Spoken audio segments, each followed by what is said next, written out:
Barcha xayrli kun, hurmatli Xorazm yuruvchi obunachilari. Un xarazimiz sotiladi. O'rtoqlar, e'tibor beramiz. Hamma narsasi joy-joyida ishlab turibdi o'zi bu tegirmon. Hamma biladi bu tegirmonni.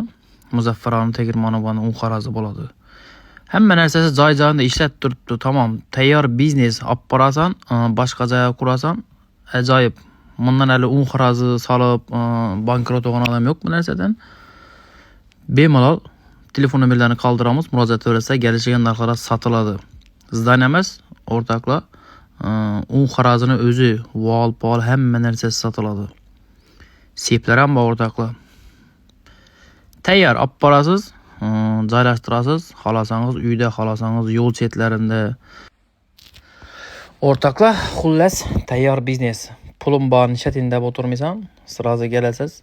Gelişəsiz, olib borasiz, qurasiz, reklamani berasiz, ishlayveradi. Budaydan narsangiz ekilib turibdi tamarkalarda. Ne deyəm, buday bor, xo'jaliklar, ne deyəm, beri klienti o'zini yarasha klientlari bor berin o'rtoqlar.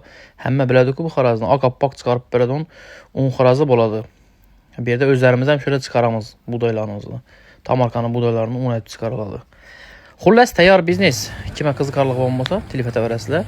Adresimizga keladigan bo'lsak, yo'l tayindan tushib kelsangiz, Xonqa Pobeda. Doğru düşüp geləsiz, yine şu uğuloydu. Bu xarazını hamma biladi o'rtoqlar. Pulim boyda o'ylanib yotibman, nishatsam ekan deb yotibmisiz? G'irra pulni akang, sotib oling, o'yab borib ko'ring. Xudo xolasa, ajoyib biznes bu o'rtoqlar. Kapaklarni sotasiz, o'zlaringiz o'ynab chiqarib sotasiz.